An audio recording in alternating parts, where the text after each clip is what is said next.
The flare hisses before the scream does. Red light floods the empty beach, smoke clawing at the night sky while the ocean keeps moving like nothing's wrong. No sirens, no boats, just two silhouettes and a body half buried in the sand. And here's the thing. No one was supposed to be here. Zoe Carter wakes up with salt in her mouth and blood on her hands. She doesn't remember the crash. She doesn't remember the storm.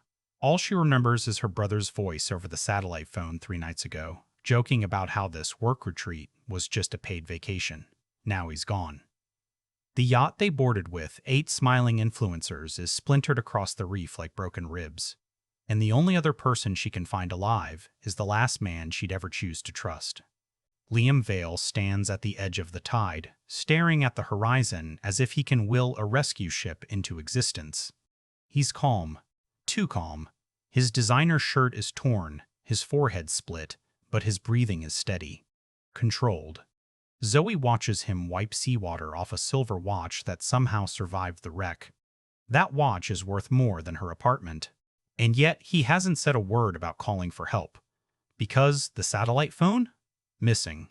The island is small, smaller than it looked on the drone footage they shot for social media before the storm swallowed the sky. Palm trees bend like they're whispering secrets. The jungle behind them is thick, wet, breathing. Every few seconds, something moves inside it. Not wind. Something heavier. Zoe feels it in her spine. That crawling instinct that says they are not alone. They search the shoreline for survivors. They find 3 bodies. Faces she recognizes from glossy feeds and sponsored posts. Perfect teeth now filled with sand. Liam kneels beside one of them, checks for a pulse he already knows isn't there. His jaw tightens, but his eyes stay dry. Zoe's chest cracks open. She turns away and throws up into the surf. But here's what doesn't make sense. There was no storm warning. The forecast had been clear. Crystal skies. That's why they went live before sailing out. Laughing, clinking glasses, promising their followers the ultimate survival challenge, filmed on a private island. It was supposed to be controlled. Curated. A fake survival series funded by Liam's tech company to boost his newest app. Everything was planned. Boats on standby, safety divers, emergency beacons. So where are they? Zoe climbs the rocks on the eastern side of the island, scraping her palms raw.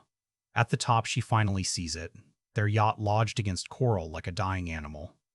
Burn marks streak along the hull. Burn marks. From what? Lightning doesn't leave patterns like that. These are jagged, focused, intentional. This wasn't an accident, she whispers. And she hates that her first instinct is to look at Liam. He feels her stare, turns slowly. You think I did this? His voice is smooth, but something flickers underneath. Not fear. Calculation. I think, she says carefully, you know more than you're saying. Silence stretches between them, thick as the jungle air. Then he laughs. Short.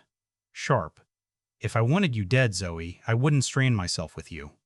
That should comfort her. It doesn't. They gather what they can from the wreck by swimming through sharp coral and floating debris. A half-crushed medkit, 2 bottles of water. A flare gun with 1 shot left. And a waterproof case containing Liam's laptop. Of all things. Zoe watches how tightly he grips it, like it's oxygen. Night falls fast in the tropics. 1 second, the sky is bruised purple. The next, it's ink. They build a small fire near the tree line. The smoke keeps the insects back, but not the feeling. That feeling that something is watching from the dark. Zoe stares into the flames, replaying the moment before the crash. She had gone below deck to grab her camera. She heard shouting, a flash of white light, then impact.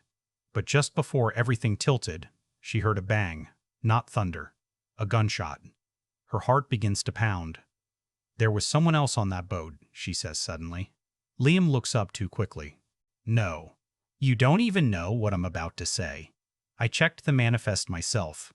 8 guests, 3 crew. That's it. Then who fired the gun? The jungle answers with a crack of branches. Both of them freeze. Another crack. Closer. Zoe's throat dries. Liam reaches slowly for the flare gun. His movements are precise now, stripped of that earlier calm. Something steps just beyond the firelight. A shadow detaches from the trees. For a second, Zoe feels relief. Rescue. Then, the shadow raises something metallic that catches the fire's glow. A rifle. And a voice calls out from the darkness, steady and cold. Drop it. The flare slips from Liam's hand and hisses into the sand. The rifle doesn't shake. It stays trained on Liam's chest, steady in the stranger's hands, while the fire spits and collapses inward. Zoe can barely see his face. Just a beard, sunburned skin, eyes that haven't slept in days. Or years. I said drop it, the man repeats. Liam slowly lifts his hands. Easy, we're unarmed. A lie. The flare gun smolders in the sand between them. Zoe can smell burnt powder mixing with salt and smoke. Her pulse is loud in her ears. Too loud. She forces herself to speak. We were on a yacht. It crashed. We need help. The man studies them like they're insects pinned to glass. Then he laughs under his breath. Not amused. Bitter. That's what they all say. They all. The words land heavy. He steps into the edge of the firelight. Mid-40s. Military posture. Scar running from ear to collarbone. Not a castaway. Not a tourist. He moves like he owns this patch of sand. You're not the first boat to crash, he says. And you won't be the last. Zoe feels the ground tilt again, like the deck before impact. What does that mean? It means, he nods toward the dark water. Ships don't wander here by accident. They're brought. Brought. Liam's jaw tightens. By who? The man's eyes flick to the waterproof laptop case beside the fire. He notices everything. That depends, he says slowly. What were you filming out there? Zoe's stomach knots. She answers before Liam can. A survival series. That's it. Influencers. Sponsors. Stupid content. Content, the man repeats like it tastes bad. And you just happened to sail into a dead zone with no signal, no patrol routes, no rescue coverage. Dead zone. Liam shifts. Just slightly. Zoe sees it. The calculation returning. We had clearance, he says. This island isn't on restricted charts. The man's expression changes. A flicker. There and gone. Restricted charts, he echoes. So you did your homework. Silence. Thick again. Then the rifle lowers. Not fully. Just enough. My name's Aaron, he says. I've been here 11 months. 11. Zoe's breath catches. Stranded. Aaron looks past her into the jungle. No one's stranded here. Something screams deep inside the trees. Not animal. Not quite human either. It cuts off too fast. Zoe feels her skin pebble. What was that? Aaron doesn't answer immediately. He studies their faces, weighing something invisible. You want to live through the night, he asks? Then you don't ask that again. The fire pops. Sparks lift into the dark like dying stars. Aaron motions with the rifle. Jungle line's not safe after sundown. They move closer. They? Zoe whispers. Aaron's eyes harden. Grab your things. Liam hesitates. We're not going anywhere until you explain. The crack of the rifle firing into the air splits the night. Birds explode from the trees. Zoe drops to her knees, hands over her ears. The echo rolls across the island and dies. Aaron leans in close to Liam, voice low and deadly calm. That shot just bought you 30 seconds of warning. They heard it. Now move. Something answers from the jungle. Multiple somethings. Branches snap in different directions. Fast. Coordinated. Closing in. Zoe doesn't wait. She grabs the med kit and runs toward where Aaron points. North along the beach, away from the wreck. Liam curses but follows, clutching the laptop like it's worth more than oxygen. The sand sucks at their feet. The moon slips behind clouds. Behind them, shapes slip between trees. Not stumbling. Hunting. Aaron leads them toward a jagged rock formation at the far end of the shore, a narrow cut in the stone barely visible in the dark. Inside, he orders. They squeeze through into a tight cavern that smells of damp earth and something metallic. Old blood. Zoe swallows hard. Aaron pulls a camouflaged tarp over the entrance. Darkness swallows them whole. For a moment, there's only breathing. 3 strangers. One island that shouldn't exist. Outside, footsteps crunch along the sand. Slow. Deliberate. Zoe presses her hand over her mouth to keep from making a sound. Liam's shoulder is tense against hers. She can feel his heart hammering now. So he does get scared. The footsteps stop right outside the hidden entrance. Silence. Then a voice drifts through the rock, distorted but unmistakably human. Search the shoreline again. They couldn't have gone far. Zoe's blood turns to ice. That voice. She knows it.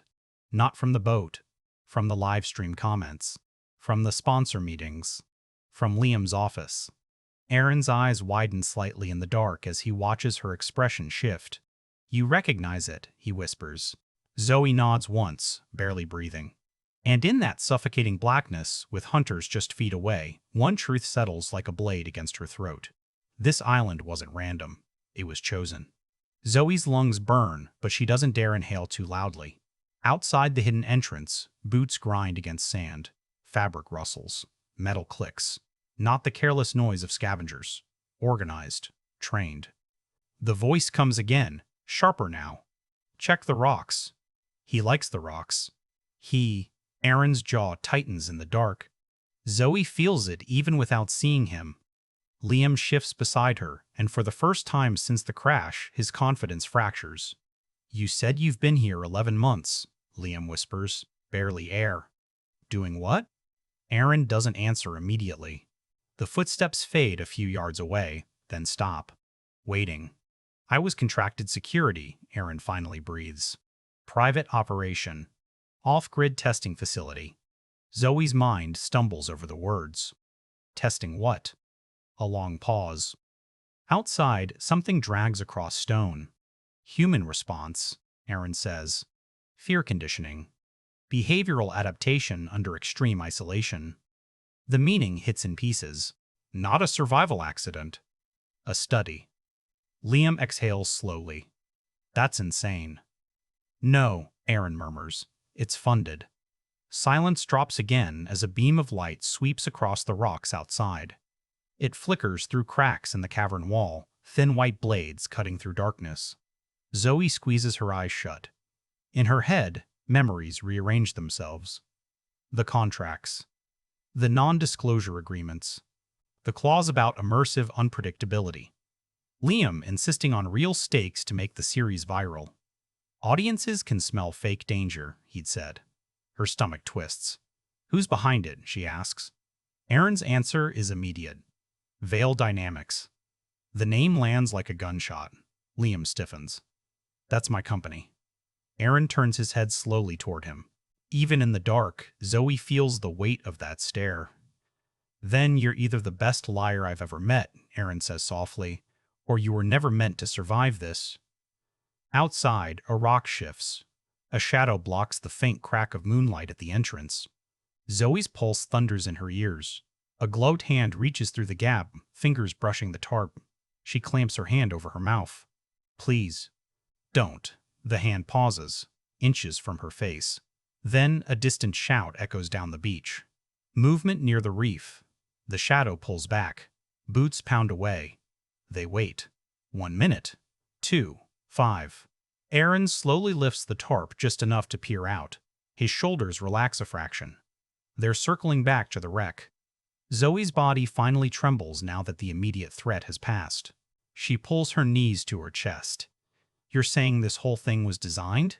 The storm? The crash? The storm was natural, Aaron says. The rest? Engine interference. Signal jamming. Directed energy strike to disable electronics. He nods toward the burned hull she saw. Precision. Liam shakes his head, but it's slower now. Less certain. That's classified tech. Government level. Aaron gives a humorless smile. Governments contract out. Zoe turns to Liam. You didn't know? He meets her eyes. For once, no smooth mask. Just confusion. And something else. Fear. I greenlit a high-risk concept, he says. Real survival. Controlled extraction if needed. But this? His voice cracks. This isn't controlled. Aaron studies him carefully. The board approved it, didn't they? Liam hesitates. That hesitation is louder than any confession. Zoe feels heat flood her veins. Betrayal. Raw and electric. You told me this was your project, she whispers. Your vision. It was, Liam snaps, then lowers his voice. But investors wanted scale. Data. Psychological metrics. Data on what? She demands. Aaron answers for him. On how long influencers stay likable when they're starving. On who turns violent first. On who sacrifices who. The cavern feels smaller suddenly. Harder to breathe.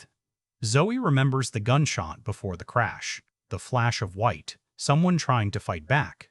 Those voices out there, she says slowly. They're not rescuers. No, Aaron replies. They're collectors. A distant engine hum drifts across the water. Faint. Mechanical. Aaron's head snaps toward the sound. Extraction drone, he mutters. For who? Zoe asks. Aaron looks at Liam, and Liam doesn't answer. Outside, a spotlight ignites, sweeping across the jungle canopy like a searching eye. Aaron turns back to Zoe, urgency cutting through his calm. If they take him, he says quietly, they'll erase the rest of you. Zoe's breath stutters. Erase? Aaron meets her gaze, unblinking. Dead influencers don't trend. They disappear. The engine hum grows louder. Closer. Liam grips the laptop case tighter, knuckles white. And in the flicker of distant light, Zoe realizes something terrifying. He's not scared of dying. He's scared of what's inside that computer. The spotlight sweeps once. Twice. Then locks onto the shoreline. White light floods the rocks outside their hiding place, turning night into interrogation. The engine hum above sharpens into a mechanical whine. Not a boat, not a helicopter. Something smaller. Precise. Aaron peeks through the slit in the tarp. Quad drone. Thermal imaging. Zoe's skin goes cold. It can see us? If we move, yes. The beam inches closer to their crevice. Liam's breathing grows shallow. He pulls the laptop from its waterproof case, flipping it open despite the darkness. The screen flares to life, bathing his face in pale blue. What are you doing? Zoe hisses. Shutting it down, he whispers, fingers flying. If they ping the internal tracker, we're done. Aaron's eyes flash. Internal tracker? Liam freezes. Just for a fraction of a second. And that's enough. Aaron grabs him by the collar and slams him silently against the cavern wall. You brought a beacon onto my island? It's encrypted, Liam growls. Only board-level access. The word board echoes in Zoe's head like a cracked bell. Above them, the drone's hum spikes. The spotlight shifts, then narrows. Directly over their rock formation, Aaron releases Liam slowly. Too late. The tarp glows faintly as thermal sensors scan through stone. Zoe's heart pounds so hard she's sure it's visible in infrared. She closes her eyes. Don't move. Don't breathe. The hum intensifies. Then, a sharp beep. The hum intensifies. Then, a sharp beep. On Liam's screen, a red notification flashes. Remote access, request, authorization granted. Zoe stares at him. You said only board level. Liam's face drains of color. I didn't authorize that. The laptop screen glitches. Lines of code scroll rapidly. A logo appears. Sleek silver V intersected by a blade-like slash. Veil dynamics. Then a message fills the screen. Subject Liam Vale, priority extraction. Subject Zoe Carter, non-essential. Subject Aaron Keller, terminate. The words feel unreal, like bad CGI. Aaron reads it once, nods slowly. So that's how it ends. No, Zoe breathes. No, we can fight. A piercing crack splits the air. The rock above the entrance explodes inward as a high-caliber round shatters stone. Dust rains down. Zoe screams as shards slice her cheek. They've got eyes on us, Aaron shouts. The tarp ignites under a second shot. Fire crawls fast. Aaron moves instantly. He kicks open the back of the cavern. Zoe hadn't even noticed the narrow tunnel behind them. Go. Liam hesitates, staring at the laptop screen. at the words that just ranked human lives like inventory. Another bullet punches through, sparks flying. Aaron shoves Zoe toward the tunnel. Move. They crawl through suffocating darkness, rock scraping skin, smoke chasing them from behind. The tunnel slopes upward, tighter and tighter, until Zoe thinks her ribs will crack. Behind them, the cavern collapses under gunfire. They burst out into jungle. Thick, wet, alive. The drone rises above the canopy, spotlight slicing through leaves. Voices shout below, spreading out. Aaron grabs Zoe's arm. They'll hurt us inland. That's where the perimeter traps are. Traps? She gasps. Motion-triggered nets. Shock grids. Pit drops. Liam stumbles behind them, clutching the laptop even now. There has to be a control hub, he pants. A command center. Aaron doesn't slow. North Ridge. Concrete bunker. That's where they monitor the subjects. Zoe trips over a root, catching herself on a tree slick with humidity. Her hands smell like sap and blood. A dart slams into the trunk inches from her head. She whirls around. Figures in black tactical gear move between trees. Silent. Coordinated.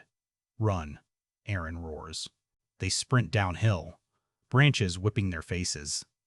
The jungle floor drops suddenly. Aaron grabs Zoe just as the earth collapses where she was about to step. A camouflaged pit yawns open, lined with sharpened stakes at the bottom. Her stomach flips. They want fear spikes, Aaron shouts over the chaos. Adrenaline peaks. Another dart whizzes past. Liam cries out as one grazes his arm.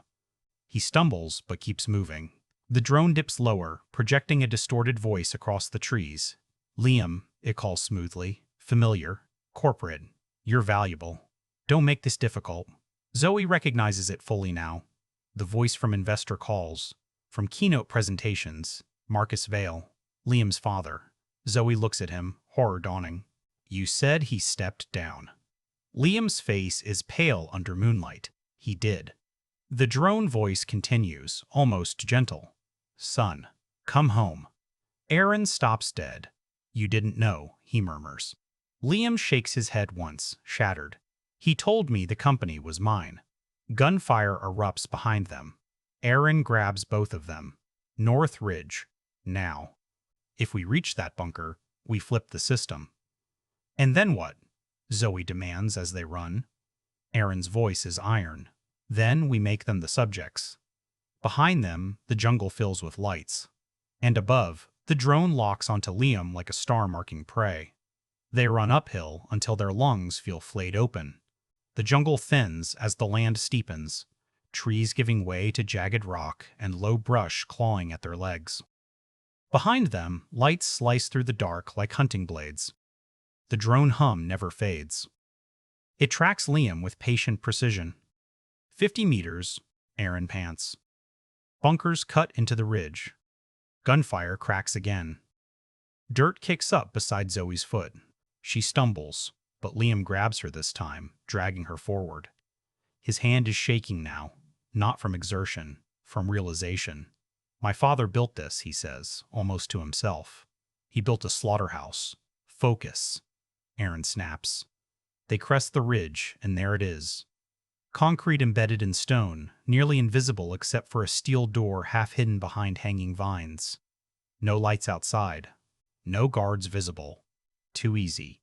Aaron slows. His eyes scan the ground. Pressure sensors, he mutters. Step where I step. He moves carefully across patches of exposed rock. Zoe mirrors him, heart hammering. Liam follows, clutching the laptop to his chest like a confession he can't put down. A spotlight flares behind them. Liam, the drone voice calls again, amplified, echoing off stone. This is unnecessary. The others are expendable. You are not. Expendable. Zoe feels the word like a slap. Liam stops moving. Aaron hisses, don't. But Liam turns toward the light, chest rising and falling hard. You killed them, he shouts into the night. For metrics? Silence answers for a beat. Then Marcus Vale's voice, calm and chillingly rational, for progress. The drone lowers, hovering just beyond the ridge. Human behavior under authentic threat yields revolutionary data, Marcus continues. Fear strips away performance. What remains is truth. Investors pay for truth. You murdered them, Zoe screams. No, Marcus corrects coolly. We curated an outcome. Aaron grips his rifle tighter. We're out of time. More figures emerge below, climbing the slope. Tactical lights bob in the darkness. Marcus's voice softens, almost paternal. Liam, son, you always wanted to disrupt the world. This is disruption. Raw humanity, broadcast without filters. Imagine the leverage. For a fraction of a second, Zoe sees something flicker in Liam's face. Not agreement, but temptation, the old ambition, the hunger for legacy. Don't you dare, she whispers. Marcus presses harder. Come back inside the system. I'll call them off. The girl and the contractor can be resolved cleanly. Resolved. Aaron raises his rifle toward the drone. Decision time. Liam looks at the laptop screen still glowing in his hands. Lines of code pulse like a heartbeat. Access pathways. Backdoors. Control architecture he helped design. His voice drops to a broken murmur. I thought I was changing the game.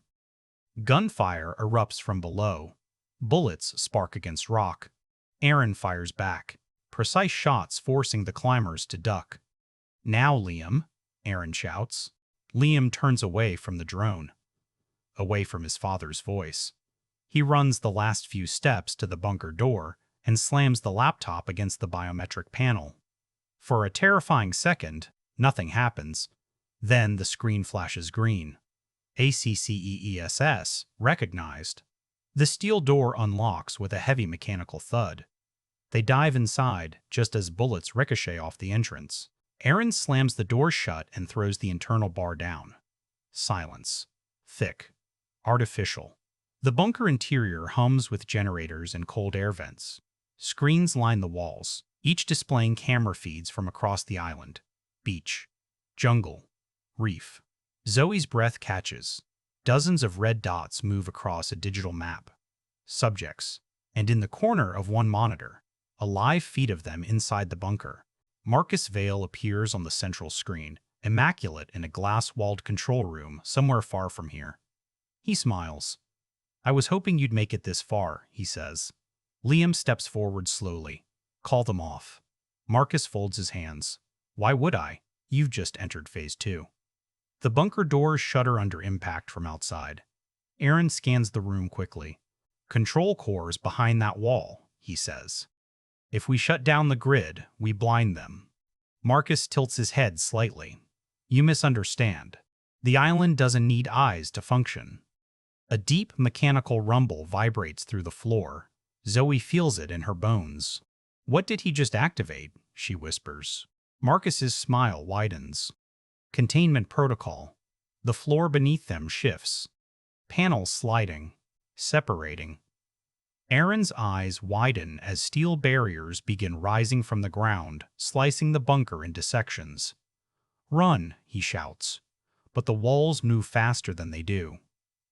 And as a steel partition slams down between Zoe and the two men, sealing her alone in a narrow corridor, Marcus's voice echoes through hidden speakers. Let's see who survives without each other. The lights cut out. Complete darkness. And somewhere inside the bunker, something else powers on. Darkness swallows Zoe whole. Not dim, not shadowed, absolute. The hum of the bunker shifts into something deeper, mechanical, predatory. Air vents seal with metallic clicks. The corridor around her is barely 3 feet wide, concrete walls cold against her palms. She can't see her own hands. Liam, she screams. Her voice ricochets down the narrow passage and dies. No answer. Then Marcus Vale's voice drips from hidden speakers, closer now.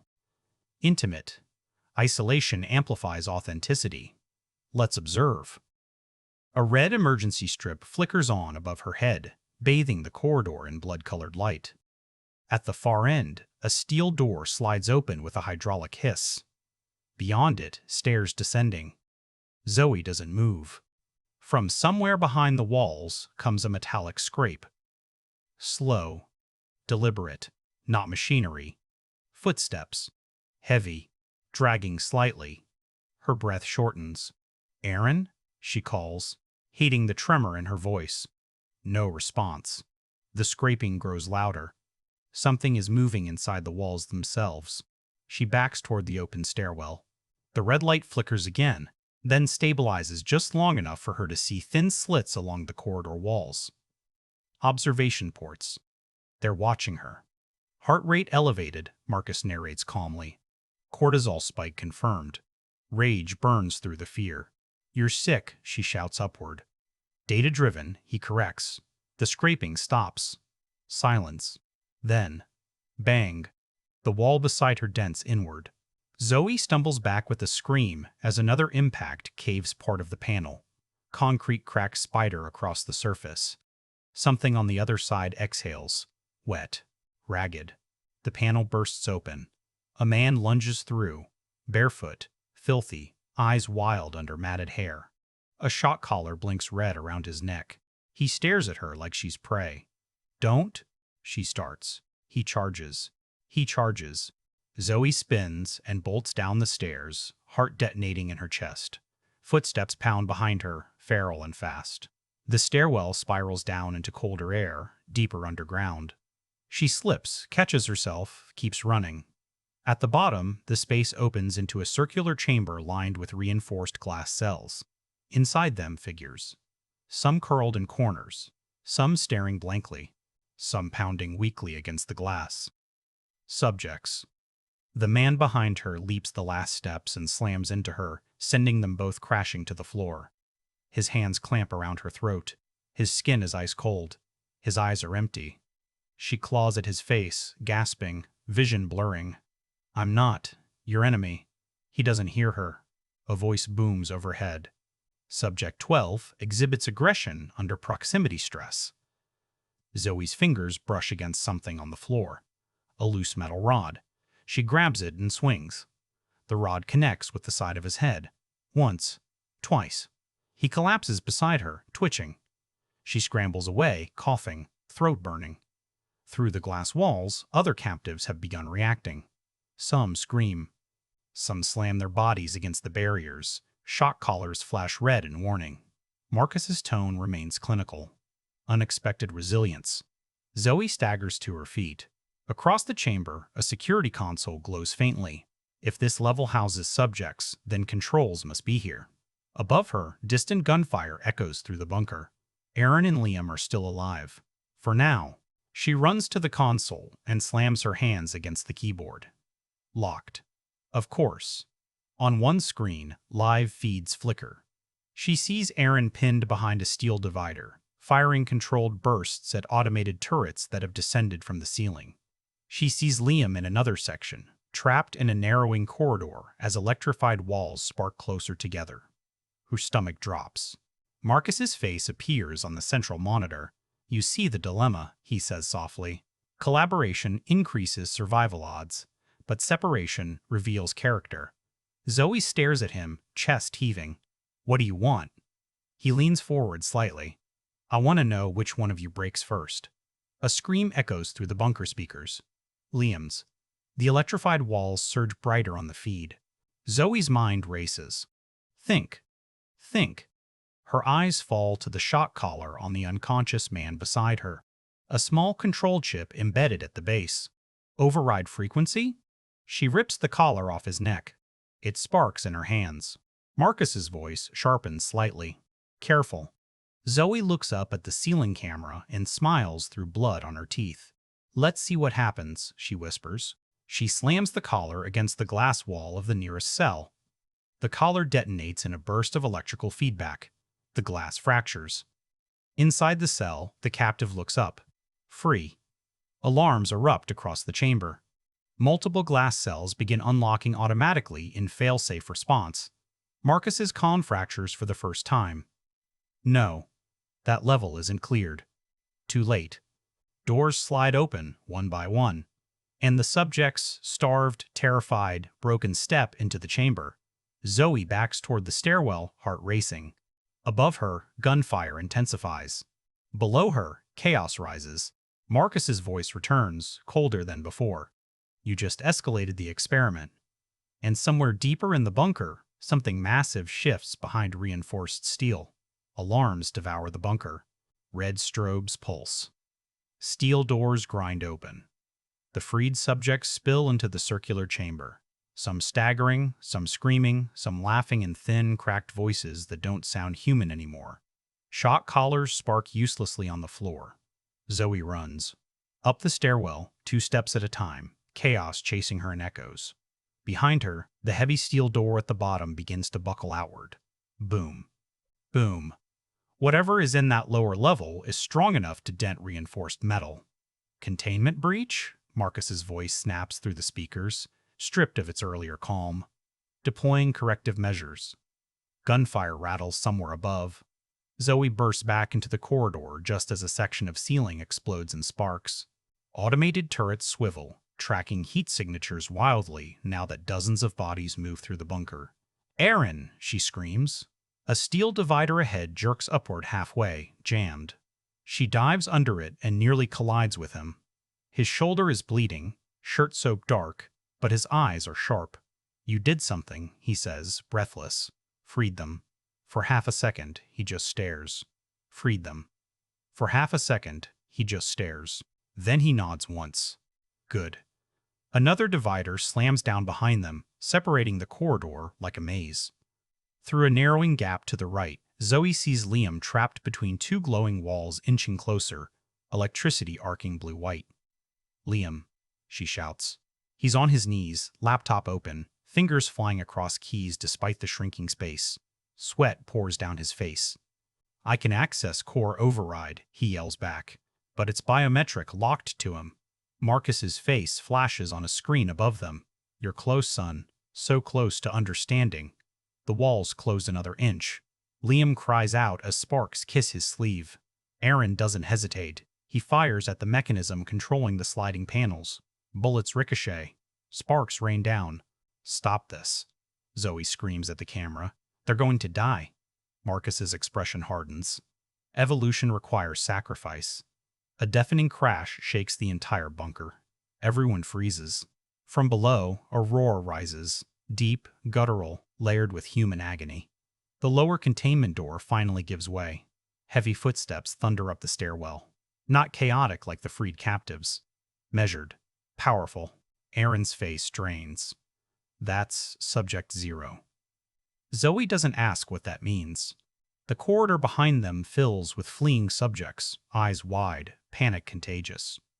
A massive silhouette appears at the far end. Towering, muscles grotesquely swollen. Veins dark under scarred skin. A reinforced collar glows violently red around his neck, sparks dancing along it. He lifts one of the automated turrets with both hands and rips it from the ceiling. Screams erupt. 0 was the baseline, Aaron says hoarsely. First trial, longest exposure.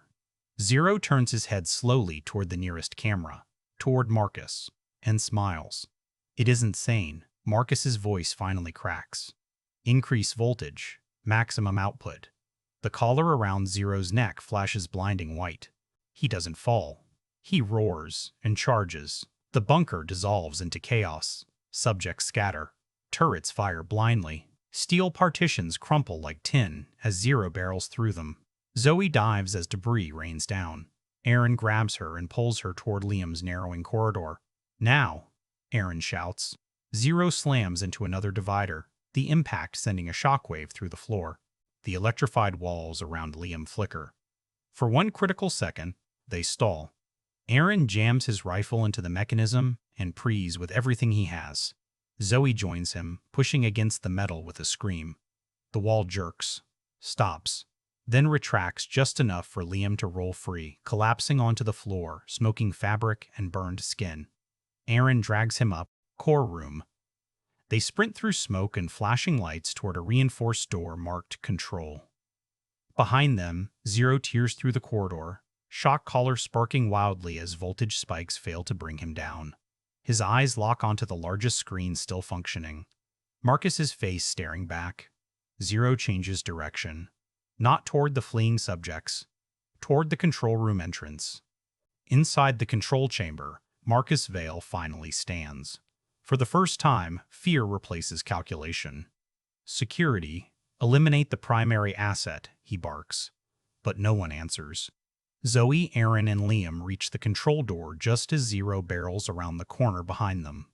Aaron slams the access panel with the butt of his rifle. Open. The door slides halfway. Zero's hand catches it. Steel shrieks under his grip.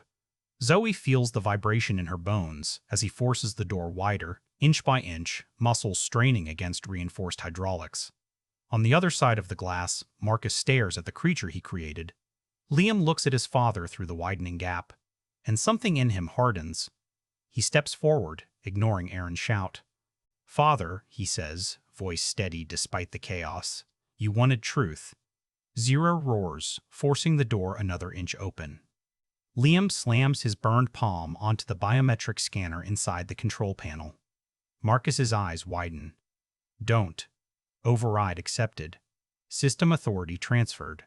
Zero's collar flickers, and every screen in the bunker goes black. Sam Raimi doesn't make quiet movies. Even when he's not summoning demons or slinging superheroes between skyscrapers, there's always that undercurrent of mischief in his work, a sense that the camera itself might lunge at you if given the chance. So, when news broke that Raimi would direct Send Help, a survival thriller slated for 2026, it immediately reframed what could have been a straightforward stranded-on-an-island story into something far more unpredictable. Because Raimi doesn't just shoot tension, he toys with it. By the time Send Help entered development under the 20th Century Studios banner, Raimi had already carved out one of the strangest and most elastic careers in modern Hollywood. He started with the scrappy, feral energy of The Evil Dead in 1981, a film that turned budget limitations into stylistic innovation.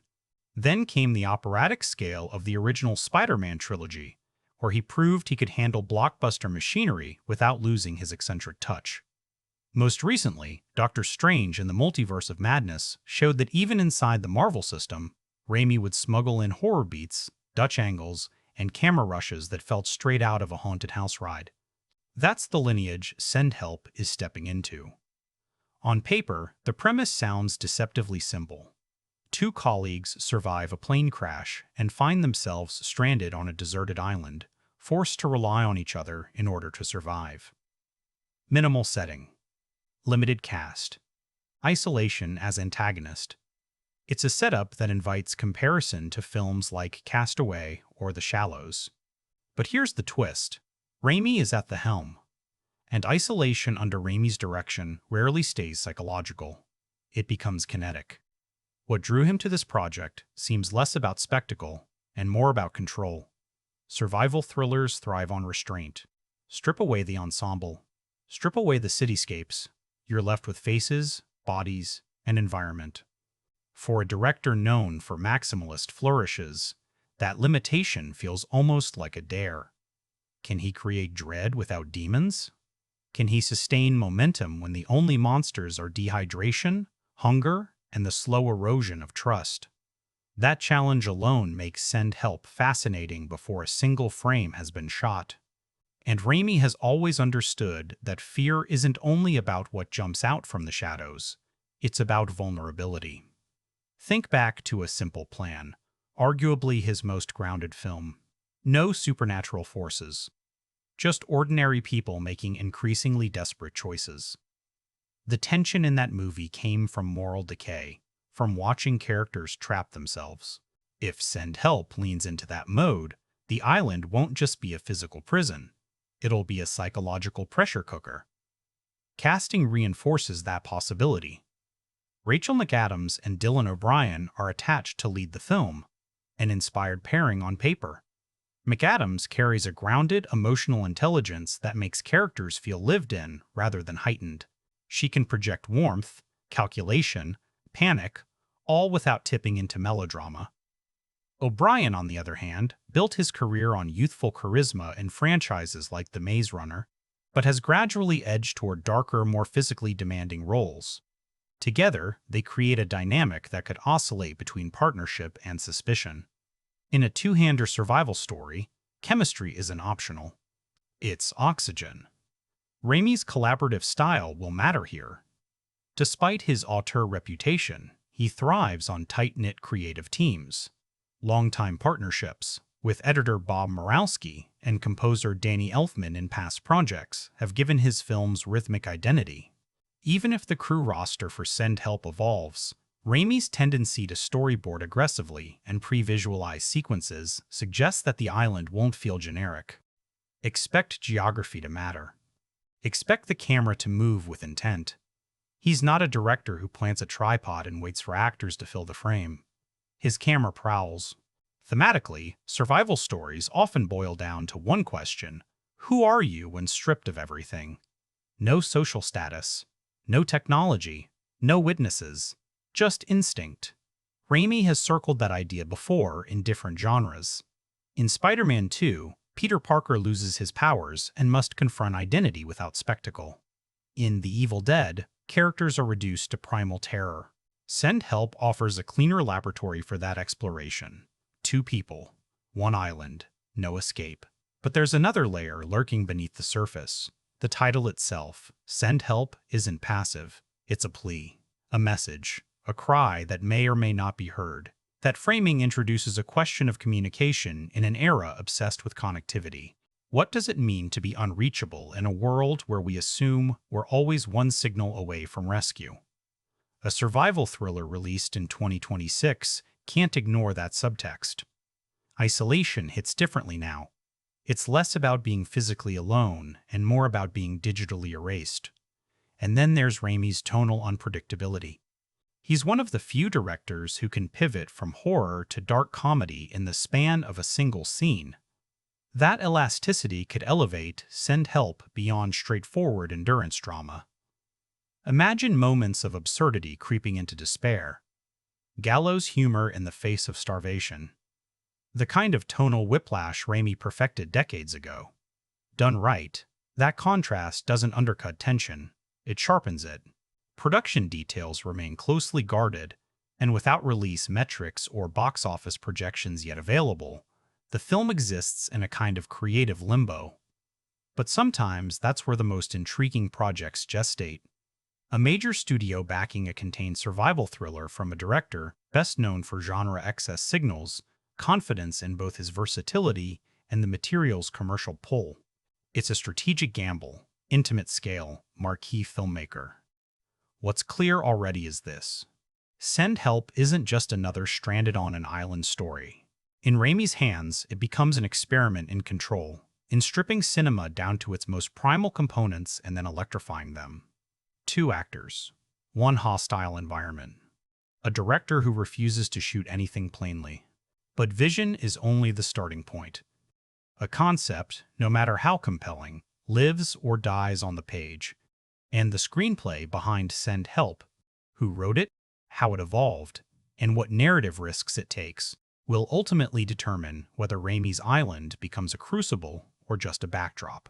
If Sam Raimi is the architect of Send Help, then the screenplay is the blueprint that determines whether this island feels like a living organism or just a stretch of sand and trees. Survival stories rise or fall on structure. With limited characters and geography, every beat has to earn its place. There's nowhere to hide weak writing when your entire narrative hinges on 2 people and the elements conspiring against them. The script comes from writers known more for character-driven tension than bombastic spectacle. A smart move. In a project like this, dialogue becomes lifeline. It's not about quippy one-liners or exposition dumps. It's about subtext. 2 stranded colleagues aren't just fighting dehydration. They're navigating power dynamics, shared history, maybe unspoken resentment. The screenplay reportedly leans into that friction, allowing survival mechanics. Building shelter, rationing food, scanning horizons for rescue, to double as emotional battlegrounds. That dual function is essential. Physical stakes alone won't sustain a feature-length runtime. Structurally, the film appears to embrace a classic 3-act framework, but with compression. Act 1 doesn't linger. The plane crash arrives early, almost abrupt, throwing the audience into chaos before comfort can settle in. That pacing decision matters. By accelerating the inciting incident, the script denies viewers the luxury of normalcy. We're disoriented alongside the characters. And in survival thrillers, alignment with character perspective is everything. Confusion breeds empathy. The second act is where things get dangerous, not from sharks or storms, but from time. Isolation stories notoriously sag in the middle. Days blur. Conflict risks repetition. The screenplay combats that with escalation built not just around external threats, but shifting alliances. Supplies dwindle. Injuries worsen. One character might cling to hope while the other starts calculating odds. Optimism becomes a liability. Realism feels cruel. That ideological split can generate more suspense than any incoming monsoon. And here's the clever part. Communication, or the absence of it, drives narrative momentum. The title isn't metaphorical fluff. Attempts to send signals, craft distress signs, salvage tech from wreckage. These become plot engines. Each failure tightens the vice. Each near success spikes adrenaline. Survival cinema thrives on near misses. You think rescue is coming. It doesn't. You think the signal was seen. It wasn't. That rhythm of hope and collapse keeps tension elastic rather than static.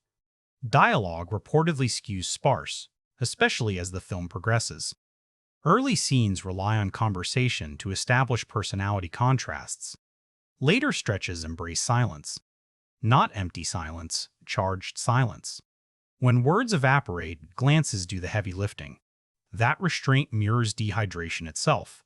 The less water they have, the less language they waste. It's a subtle structural choice, but psychologically sharp. Language becomes a resource.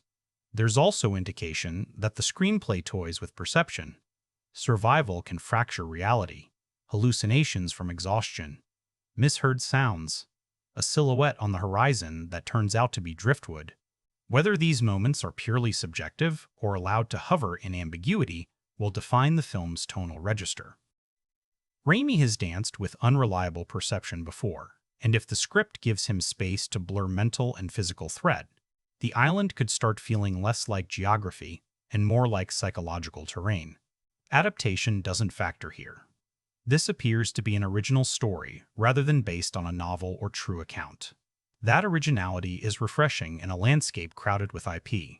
It also means the screenplay isn't bound by fidelity. No fan expectations. No canon debates. Just two characters and the brutal logic of survival. Original thrillers carry risk, but they also carry creative freedom.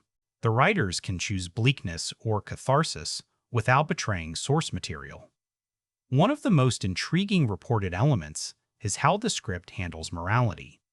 Survival forces decisions that polite society never rehearses. Do you conserve resources for yourself if your partner weakens? Do you risk injury attempting a rescue signal?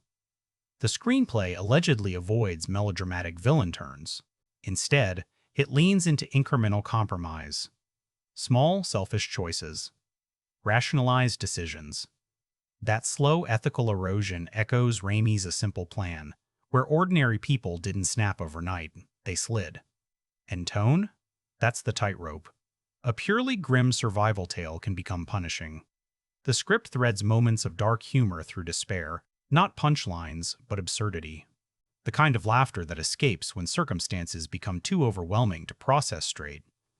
That tonal modulation is critical. It gives audiences oxygen between suffocating stretches. It also feels authentically human. People joke in disasters. It's how we cope. The climax reportedly pivots on a choice rather than a spectacle. No deus ex machina. No miraculous coincidence. No miraculous coincidence. Just a decision that reframes everything that came before. Survival films often hinge on endurance. This one seems poised to hinge on identity. Who are you willing to become to live? That question lingers longer than whether rescue arrives. Ultimately, the screenplay's greatest challenge is sustaining tension without expanding scope. No cutaways to search parties. No dramatic irony from outside perspectives. The narrative remains locked on the island. That claustrophobic commitment demands disciplined pacing and layered character writing. If executed well, It could transform minimalism into momentum. Because Raimi can orchestrate chaos all day, the real test is whether the script gives him something raw to sculpt, conflict that simmers, dialogue that cuts, silence that screams. The island is set. The blueprint is drawn. But blueprints require faces to inhabit them. And the next critical decision, who ultimately embodies these stranded souls and why, will shape whether Send Help feels like a survival exercise or an emotional reckoning. Casting a survival thriller with essentially two central characters isn't about star power alone. It's about durability. You're asking actors to carry long stretches of screen time with no narrative safety net. No bustling ensemble to cut away to. No cityscape spectacle to distract from a flat performance. Every breath matters. Every look lands or falls flat. So when Send Help secured Rachel McAdams and Dylan O'Brien, it signaled something deliberate. This wouldn't be caricatured survival heroics. It would be character first. Rachel McAdams has built a career on emotional precision. From the sharp-edged ambition of Nightcrawler to the grounded empathy she brought to Spotlight, she doesn't overplay turmoil. She internalizes it. That quality is gold in a film where panic can't become repetitive noise. A character stranded on an island has to evolve. Fear shifts into calculation. Optimism erodes into pragmatism. McAdams excels at those micro-transitions. Watch her in any morally complex role, and you'll notice how stillness becomes weaponized. A slight tightening of the jaw tells you more than dialogue ever could. And here's what makes her casting especially intriguing. She rarely occupies the pure survivor archetype. She's not known for physical endurance roles. That choice subtly reframes audience expectation. Instead of a hardened action lead, we may get resilience born from intellect and adaptability. Survival isn't always brute strength. Sometimes it's emotional stamina. If the screenplay leans into that contrast, her performance could anchor the film in something deeply human rather than overtly heroic. Dylan O'Brien brings a different energy. He first rose to prominence through franchise filmmaking, particularly The Maze Runner, where physicality and urgency defined his screen presence. But post-franchise, he's gravitated toward darker, more psychologically textured material.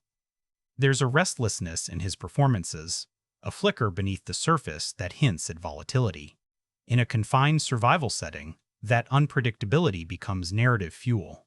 Is he the steady partner? The quiet realist? Or the one whose composure cracks first? O'Brien has the range to make any of those trajectories believable. The chemistry test between these two will be the invisible engine of the film. Survival stories live or die on relational tension.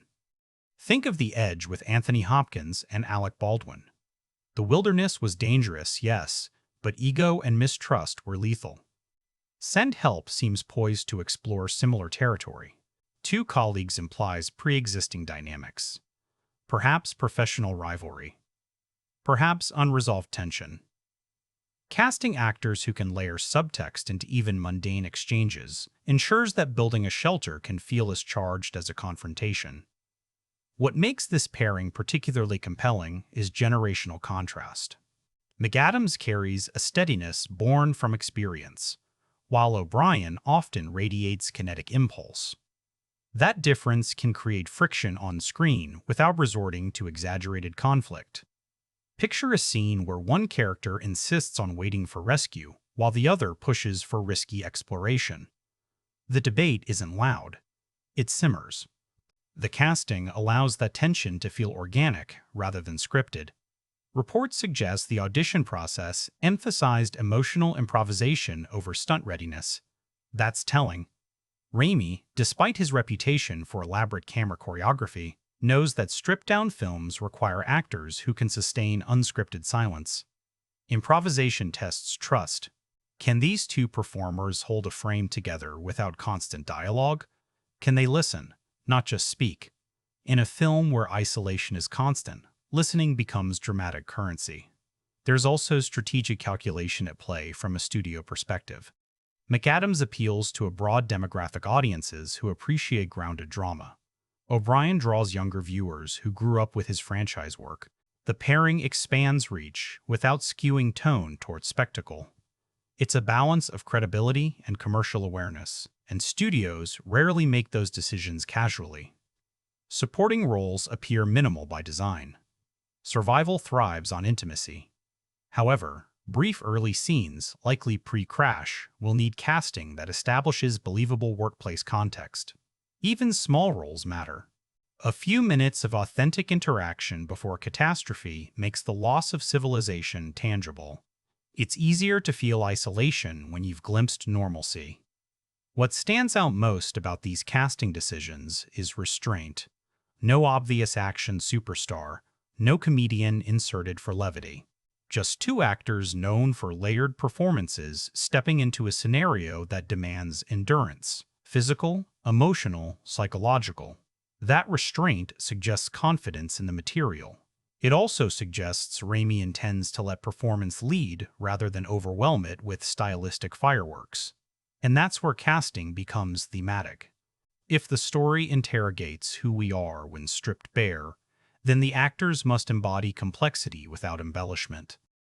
They need to feel like real people dropped into extraordinary circumstances, not archetypes designed for survival montages. McAdams and O'Brien both excel at playing characters who feel reachable.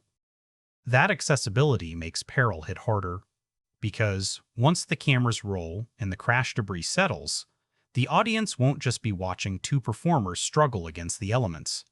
They'll be searching their faces for cracks, for doubt, for the moment partnership shifts into something more fragile. And that's when casting transforms from logistical decision into emotional architecture. The roles are filled. The chemistry primed. Now comes the real test. What these actors actually do inside the frame when hunger sets in, hope flickers, and survival stops being a shared mission and starts becoming a personal reckoning. The first true test of Send Help won't be the crash. It won't be the hunger. It won't even be the looming threat of dehydration. It will be a close-up. A face registering the realization that rescue isn't coming. Not today, maybe not ever. Survival films hinge on that moment, and this is where Rachel McAdams and Dylan O'Brien either elevate the material or expose its limits. Lead performances in contained thrillers aren't just important, they are the movie. Start with McAdams. Her greatest strength has always been emotional modulation. She doesn't swing wildly between extremes, she shifts in increments. In a film like this, that restraint becomes devastating. Imagine the early scenes post-crash, shock numbing her expression, movements mechanical, voice steady because panic would waste oxygen. She won't scream the way lesser performances might. She'll calculate. And that calculation, eyes scanning debris, hands testing injuries, jaw tightening when plans fail, grounds the chaos. Watch how she uses stillness. In previous roles, she's demonstrated a rare ability to let silence carry narrative weight. Here, that skill could translate into entire sequences driven by expression rather than dialogue. A survival thriller lives in faces. When food runs out, when storms tear apart shelter, when hope dims, the audience searches for emotional cues. McAdams has the kind of screen presence that invites scrutiny. You lean in, you read micro-reactions, and in that reading, tension multiplies. But here's where the performance could become layered rather than straightforward. Resilience doesn't preclude vulnerability. If her character initially assumes leadership organizing supplies, maintaining morale, the inevitable cracks will feel seismic. A trembling hand while attempting to light a fire. A flash of doubt when scanning the horizon. These aren't melodramatic beats, they're human ones. The power lies in contrast. Composure first. Fracture later. O'Brien operates differently. His energy is kinetic, even when standing still. There's often an undercurrent of impulse in his performances, a sense that action comes before reflection. In a survival context, that trait becomes combustible. He could play the character who insists on exploring deeper into the island, who pushes physical limits, who believes movement equals hope. That drive can be inspiring early on. Later, it can become dangerous. And when that confidence falters, that's the moment to watch. O'Brien has shown, particularly in smaller dramatic roles, that he can portray unraveling without theatricality. Exhaustion creeping into posture, irritation sharpening tone, decisions made too quickly. Survival strips away social polish. If the film charts a gradual erosion of composure, O'Brien's performance could become a study in contained volatility. The real electricity, though, lies in shared scenes. Two people. One frame. No cutaway relief. Chemistry here isn't romantic shorthand. It's psychological interplay. Consider a scene where they argue over rationing water. The script may give them lines, but performance gives it pulse. McAdams' quiet insistence versus O'Brien's restless urgency. Eye contact held a second too long. A pause before concession. These moments, if played with nuance, will feel more intense than any physical threat. Physical transformation will also factor in. Survival films demand visible deterioration. Sunburned skin. Slower gait. Hollowed expressions. The commitment to portraying that decline convincingly often separates respectable performances from unforgettable ones. It's not about extreme weight loss theatrics, it's about continuity. The body language in week 1 must differ from week 3. Shoulders slump. Steps drag. Even the way they sit changes. That kind of progression requires meticulous control. There's also the matter of hallucination, or psychological strain, if the script leans that direction. Portraying mental fracture without tipping into caricature is delicate work. McAdams could underplay it, subtle confusion, misplaced confidence. O'Brien might externalize it slightly more, frustration morphing into suspicion. If their perceptions begin to diverge, scenes could take on a quietly unsettling quality. Who's seeing clearly? Who's slipping? The ambiguity becomes performance-driven rather than plot-dependent. Award conversations around survival films often orbit around endurance acting, the idea that physical hardship equals prestige. But true excellence in this genre lies in emotional endurance. Can the actors make repetition feel evolving rather than redundant? Building shelter once is procedural. Building it again after it's destroyed should feel existential. If McAdams and O'Brien track those emotional shifts precisely, repetition becomes escalation. One crucial element will be listening. In two-character films, reaction shots matter as much as dialogue delivery. Watch how one absorbs the other's despair. Watch how hope flickers when encouragement lands or dies when it doesn't. Great acting in contained thrillers is reciprocal. Energy transfers between performers like current. If one falters, the circuit breaks. And here's the thing. Raimi's direction may amplify these performances visually, but he can't manufacture authenticity. Close-ups expose falseness instantly. The island setting strips away distraction. If these actors commit fully, the film could transform from a survival narrative into something far more intimate, a study of partnership under annihilating pressure. Because at some point, survival stops being about the elements. It becomes about trust. And when trust wavers, when hunger sharpens suspicion, the most terrifying threat won't be the ocean surrounding them. It will be the person standing a few feet away. Yet even the most compelling leads need a world around them that feels tactile and real. An island isn't just sand and trees, it's mood, texture, color, decay. And the way that world is constructed will either suffocate these performances or let them breathe. Even in a film that lives or dies on two central performances, supporting players matter. Not because they dominate screen time, but because they establish the emotional baseline before isolation strips everything away. In Send Help, the ensemble appears deliberately minimal by design, not budget constraint. And that restraint could make the few secondary characters we do meet feel disproportionately important.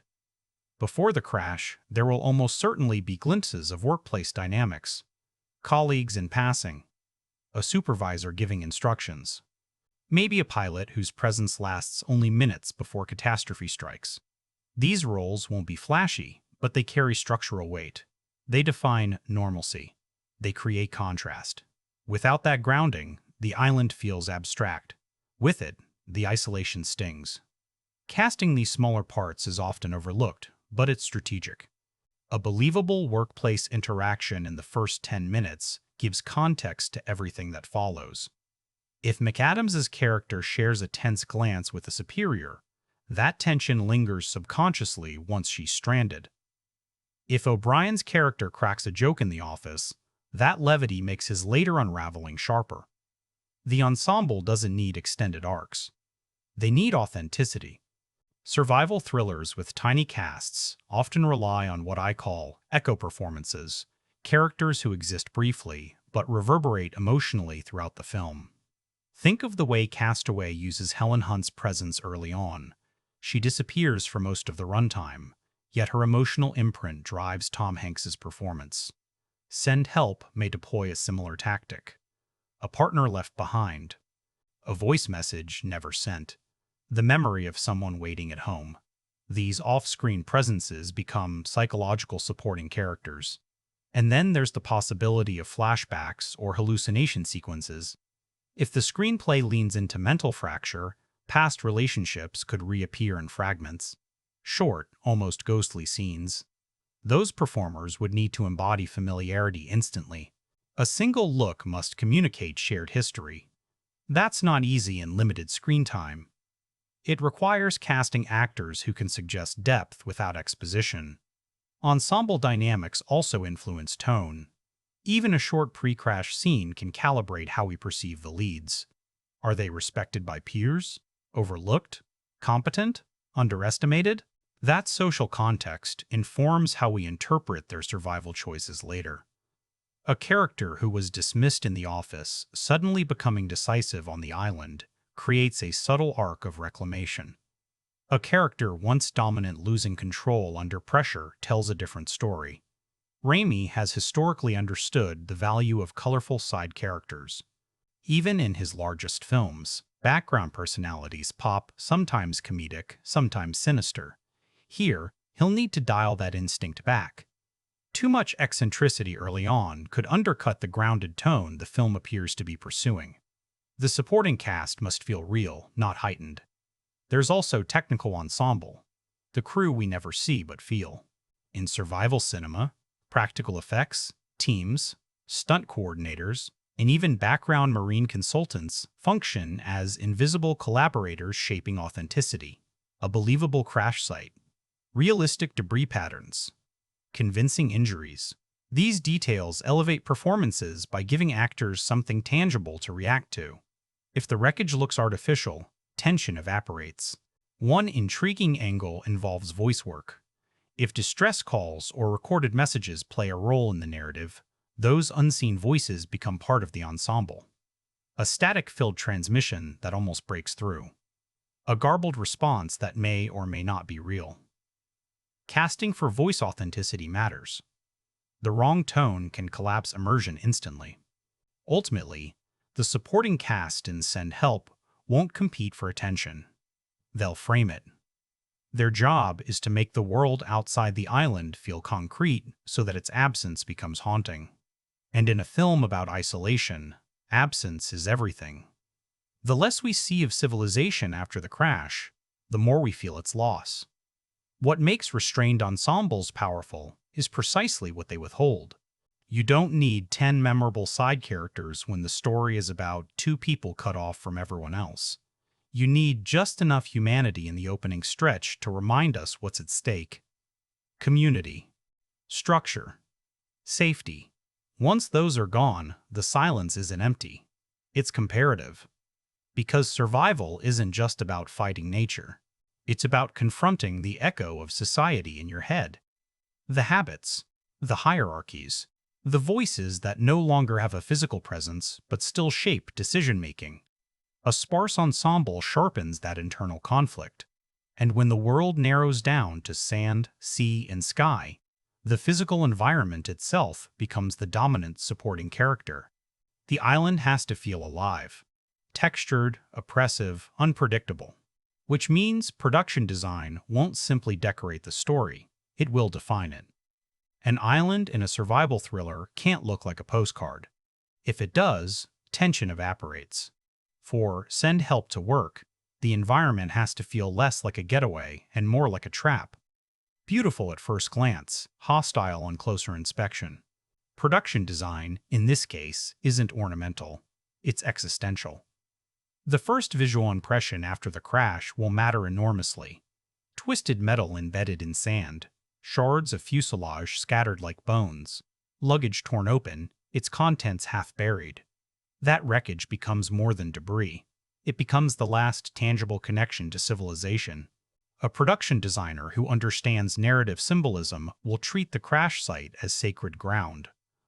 Early on, it represents hope, salvageable tools, potential communication devices, shade. As time passes, it morphs into a reminder of failure, a monument to what went wrong. Texture is everything here. Sand shouldn't look pristine. It should cling to skin, grind into wounds. Trees shouldn't form neat rows. They should tangle, roots exposed like veins. A well-designed island feels layered different zones with distinct personalities. Perhaps a dense claustrophobic interior jungle contrasts with an open shoreline that promises rescue but delivers none. That geographical contrast creates visual rhythm. Wide frames of endless ocean followed by suffocating greenery. Breath, then choke. Color palette will quietly shape emotion. Early sequences might lean into brighter blues and sunlit golds, lulling both characters and audience into temporary optimism. But as supplies dwindle and tension rises, grading could shift toward harsher whites and deeper shadows. Skin reddens under relentless sun. Night scenes cool into desaturated blues.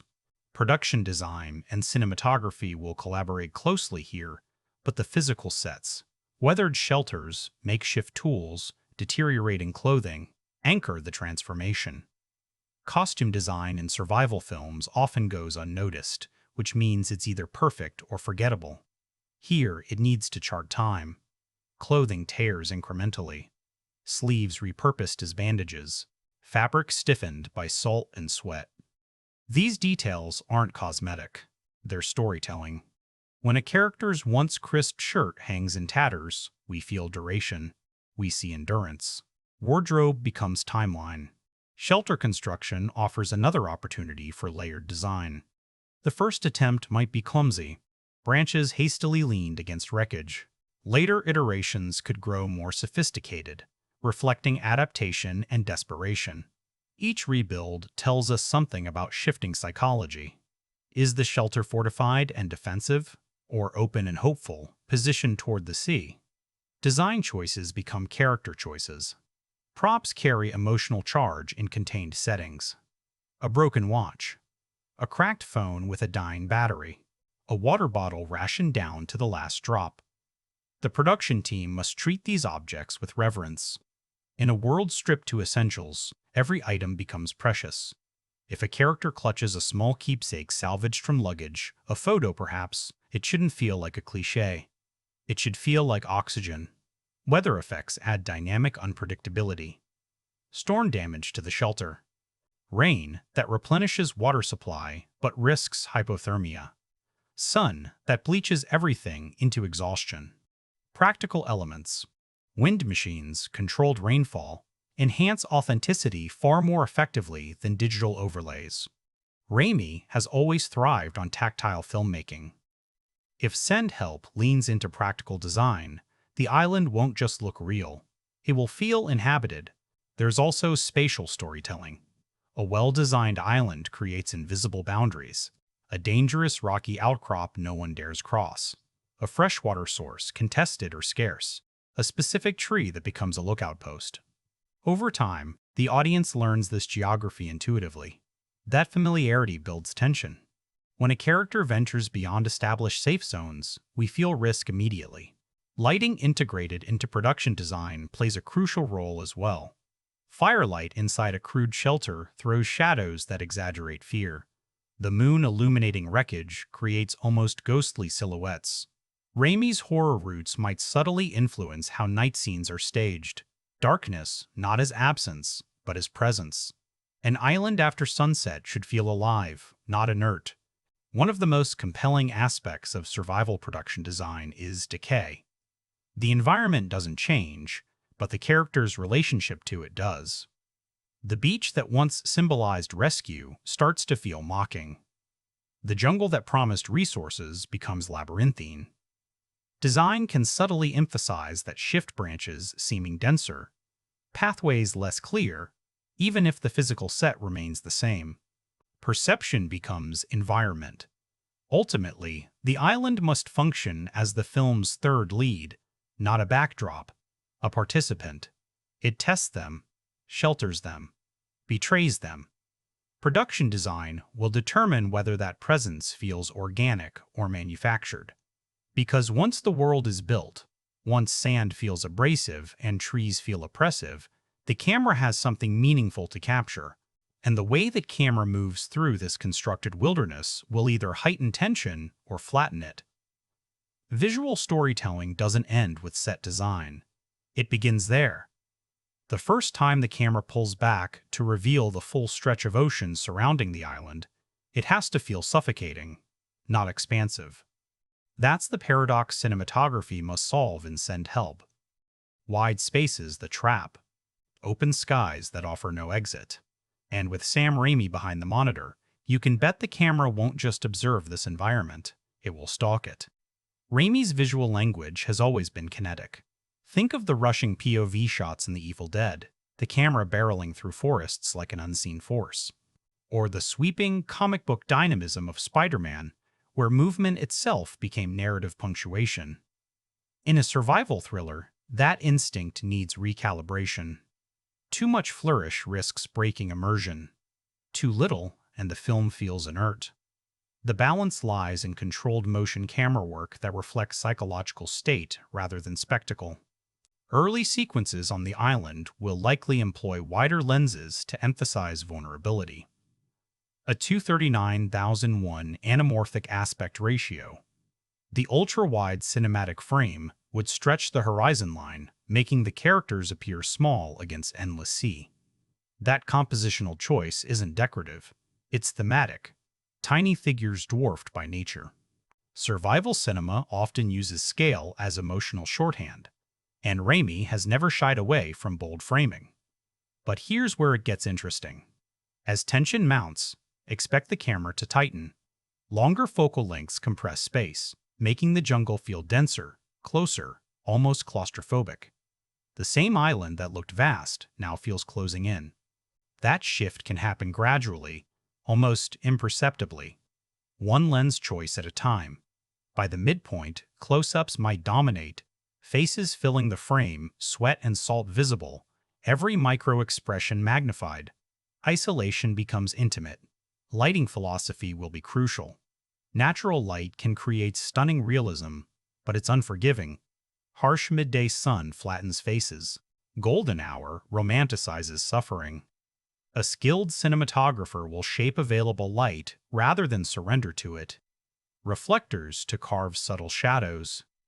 Negative fill, removing light rather than adding it to deepen contrast. Raimi's horror background suggests he understands shadow as a narrative tool. Firelit nights inside a crude shelter could feel almost gothic, shadows flickering like restless thoughts. Camera movement will likely evolve alongside character psychology. Early on, movement might feel purposeful. Steady tracking shots as they explore the crash site, deliberate pans as they assess resources. As dehydration and doubt creep in, that stability could fracture. Slight handheld tremors. Frames that drift rather than lock. Not enough to feel chaotic, but enough to signal internal instability. You don't announce deterioration, you let the image breathe it.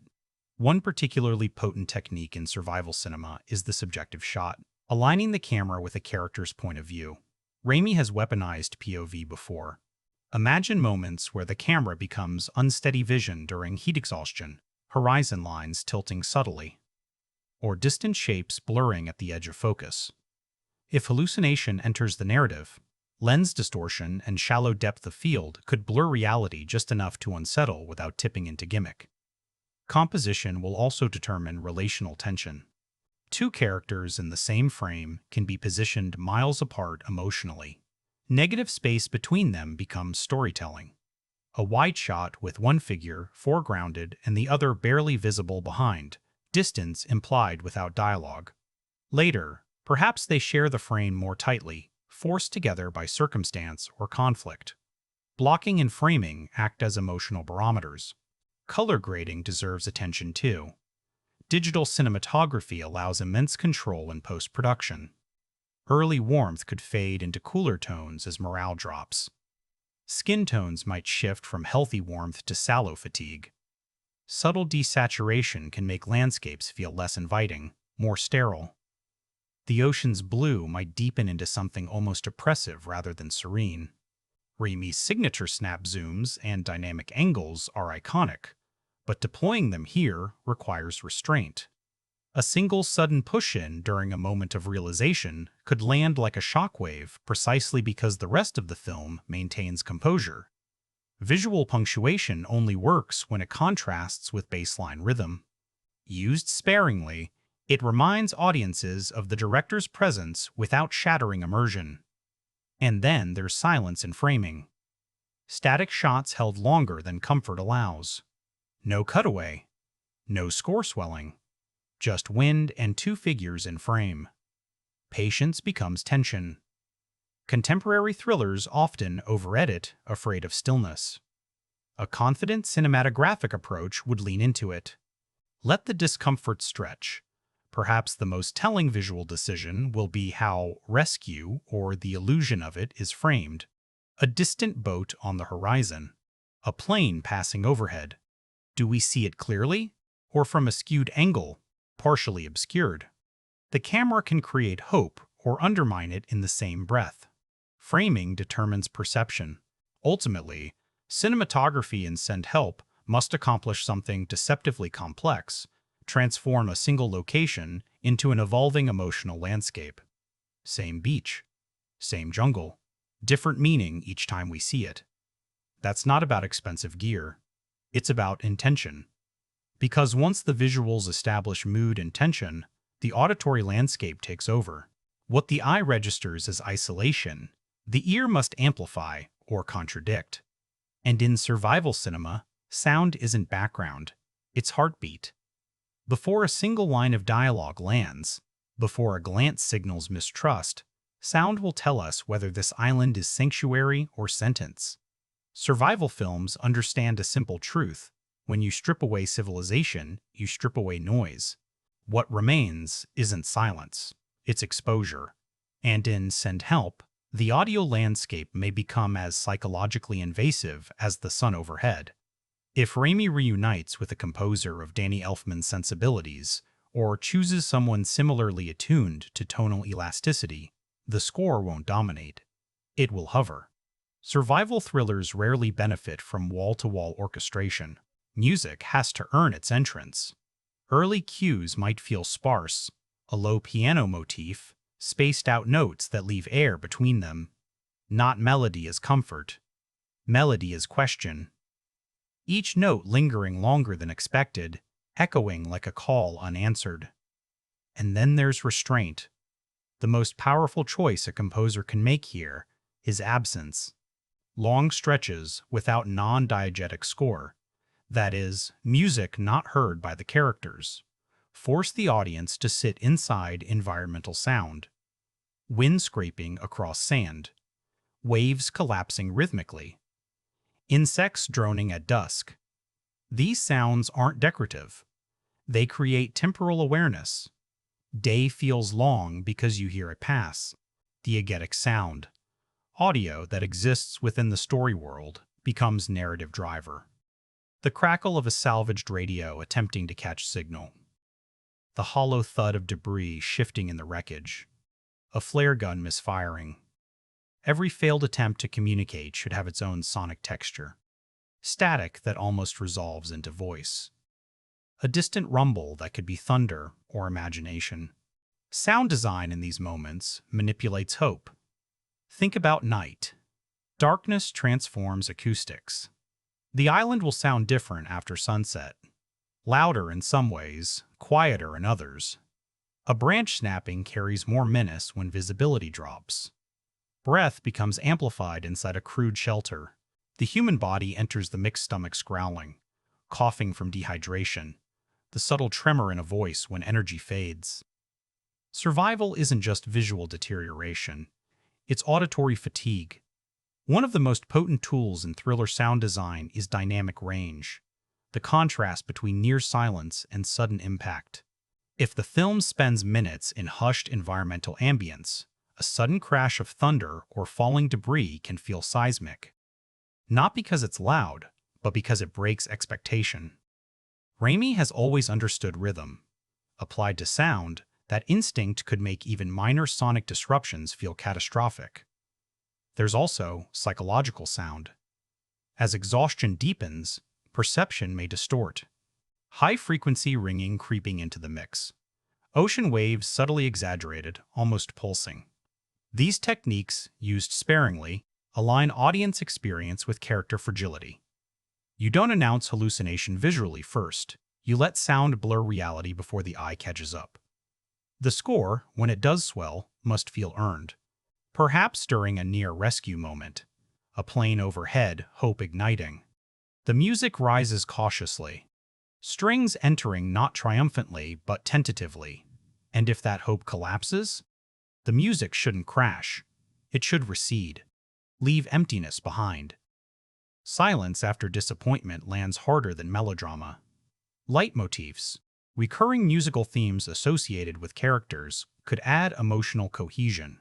A subtle motif introduced early when the characters cooperate might return in fragmented form when trust fractures. Same notes. Different instrumentation. Warped tempo. Music reflecting relational shift without a word spoken. Sound mixing will also determine immersion. In survival cinema, balance matters. Dialogue shouldn't sit comfortably above environment. It should sometimes compete with it. Wind interrupting speech. Waves swallowing half a sentence. That friction enhances realism. Too clean, and the island feels staged. Slight imperfection makes struggle tangible. And then there's the possibility of absolute silence. Not ambient quiet true dropout. A moment where all environmental sound cuts, leaving only internal hum. Used once, maybe twice, that technique can signal psychological break or heightened focus. It's risky. Overuse feels gimmicky. But timed precisely, it can be devastating. Ultimately, the audio design must serve a singular purpose: make isolation audible. Let the audience feel the weight of unreturned calls, the endless repetition of waves, the claustrophobia of wind pressing against thin shelter walls. In a film with minimal cast and contained geography, sound fills negative space. Because once the sensory landscape, visual and auditory, is locked in, the story moves from crafted illusion to lived ordeal. And that ordeal doesn't just exist within the frame. It unfolds across a grueling production process, where cast and crew must simulate survival convincingly without succumbing to it themselves. Shooting a survival thriller about dehydration and isolation is one thing. Simulating it for weeks on end is another. Send Help may look stripped down on screen. 2 actors, 1 island. But productions like this are logistical chess matches behind the scenes. Limited location doesn't mean simple production. In fact, it often means the opposite. Reports suggest principal photography took place on a combination of practical coastal locations and controlled backlot environments. That hybrid approach makes sense. Real beaches provide texture you can't fake, the way wind shifts sand unpredictably, the way sunlight reflects off water in harsh, almost blinding bursts. But relying entirely on nature invites chaos. Weather delays, equipment corrosion from salt air, uncooperative tides. Survival movies demand consistency, and nature rarely complies. Storm sequences, for instance, likely required constructed sets. You can't wait around for the perfect thunderhead. Massive rain rigs, wind machines powerful enough to bend trees, and carefully choreographed debris effects would have turned a controlled environment into cinematic chaos. Those days on set are physically punishing. Drenched clothing, repeated takes under simulated downpour, and actors needing to maintain emotional continuity through technical resets. Raimi's directing style tends to be energetic, sometimes playful but demanding. He's known for meticulous storyboarding, mapping shots before cameras roll. On a film like this, that preparation becomes survival of its own kind. When your entire narrative unfolds in one location, visual variation must be engineered deliberately.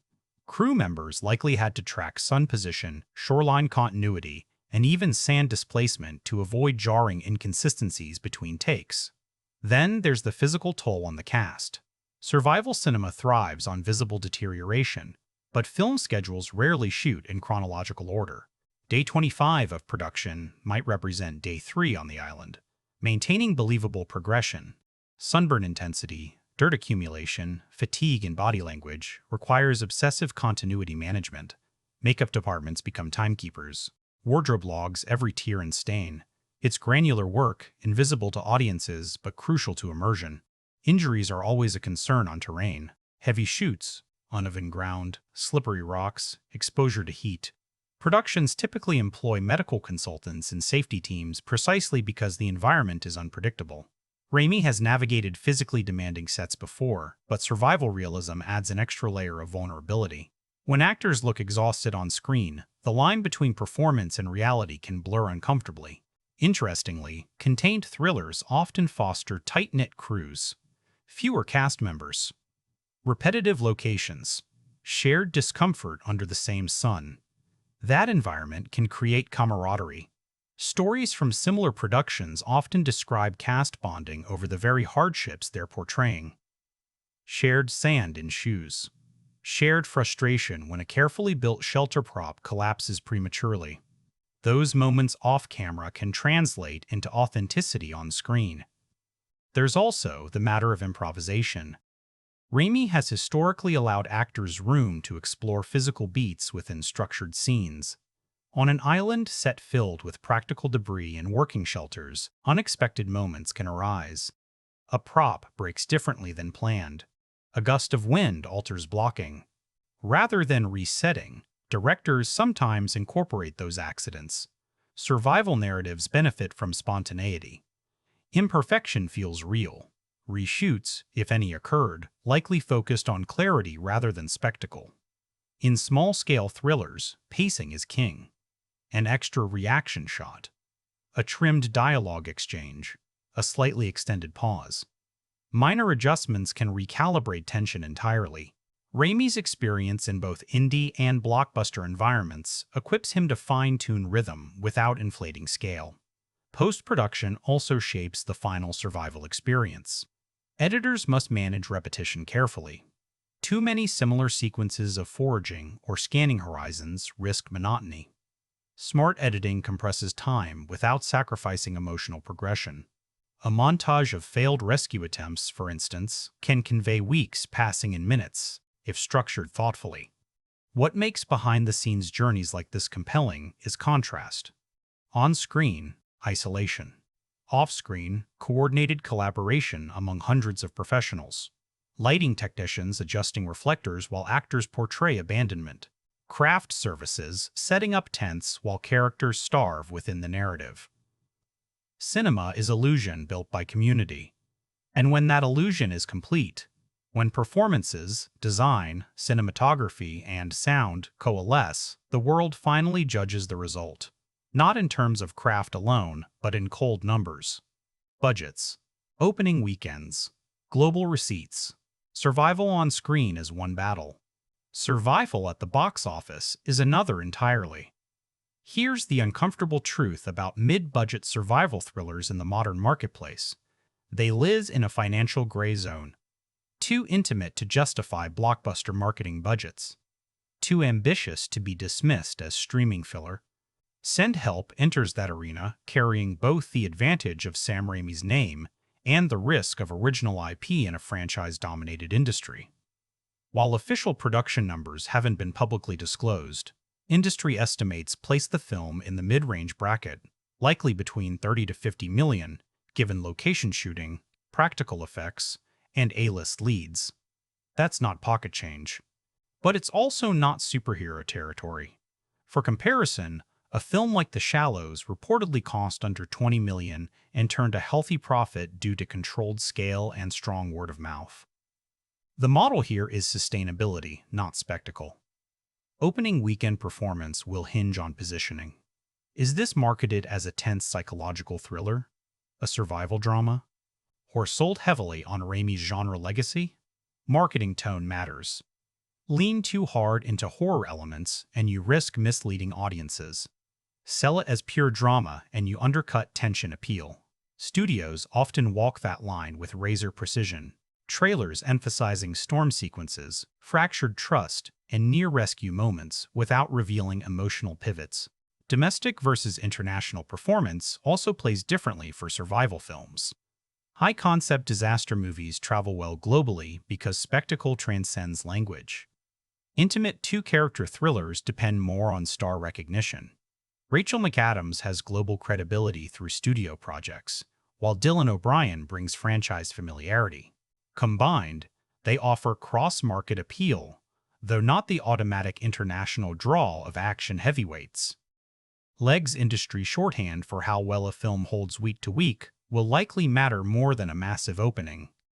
Survival thrillers often benefit from strong word of mouth if tension and performances resonate. A modest debut can evolve into steady profitability if audience reactions trend positive. Think of films like A Quiet Place, which build momentum through conversation rather than sheer marketing saturation. Streaming strategy also plays a role in 2026's evolving landscape.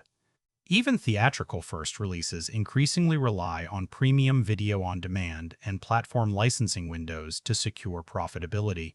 A contained thriller like Send Help has high rewatch potential. Shorter runtime, focused tension, performance-driven stakes. That makes it attractive in secondary markets. Studios calculate that longevity carefully. There's also the Raimi factor. Directors with distinct stylistic signatures can elevate commercial curiosity.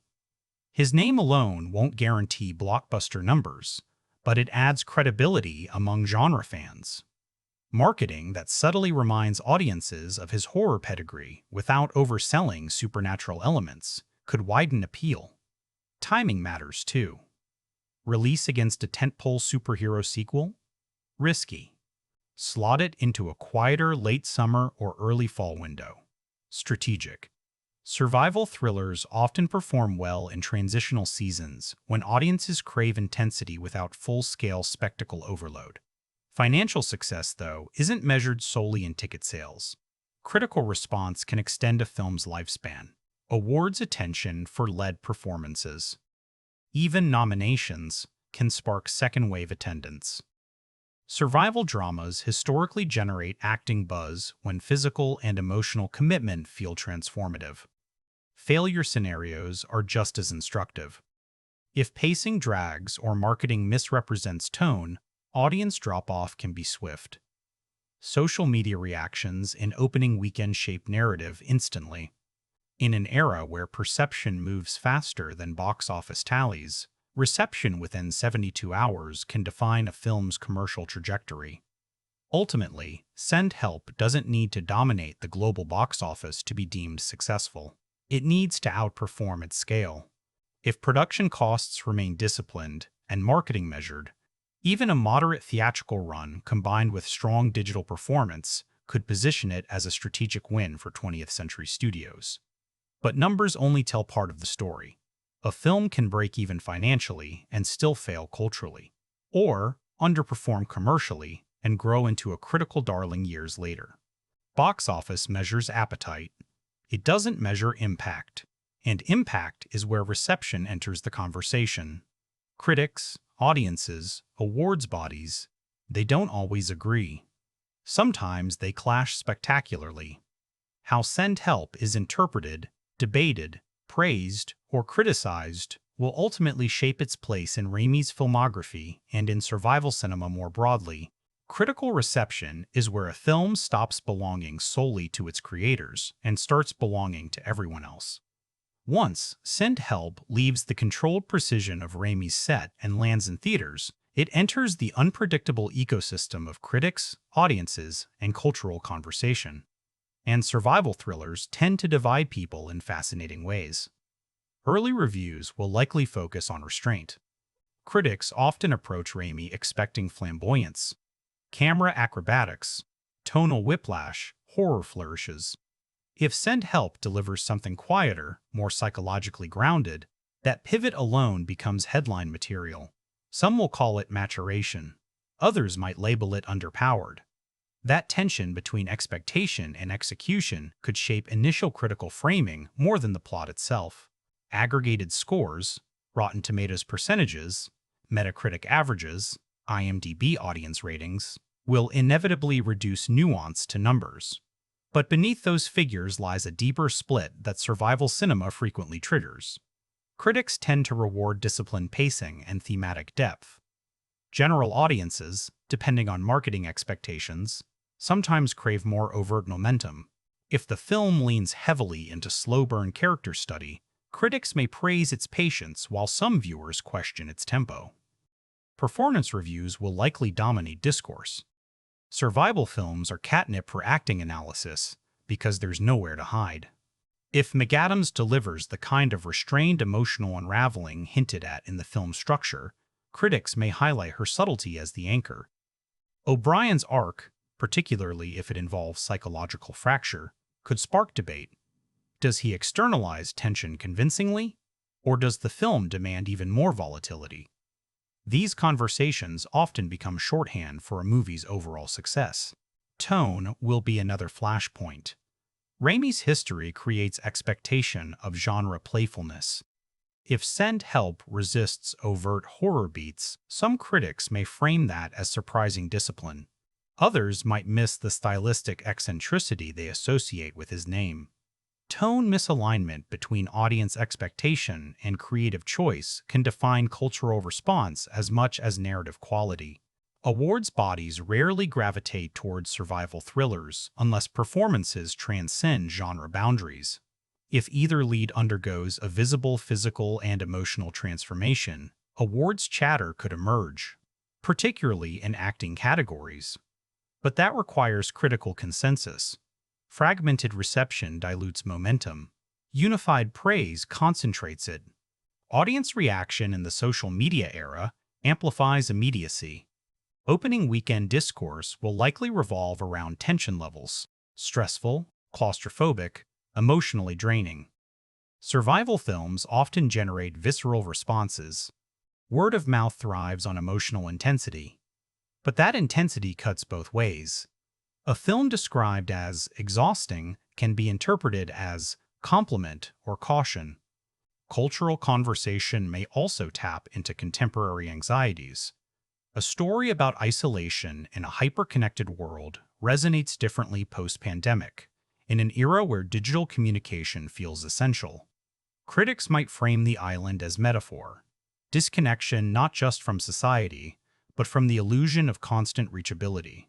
If the film engages that subtext subtly, it could fuel think pieces beyond standard review cycles. Reevaluation over time is another possibility. Some survival films underperform initially, but gain appreciation as audiences revisit them without marketing noise. Raimi's filmography itself contains projects that aged better than their opening weekends suggested. If Send Help emphasizes psychological nuance over spectacle, it may benefit from slow cultural absorption rather than immediate frenzy. Controversy is always possible, though perhaps less likely in a contained two-character drama. Still, if the narrative explores morally ambiguous survival decisions, discourse could spark around character choices. Social media tends to polarize moral gray areas quickly.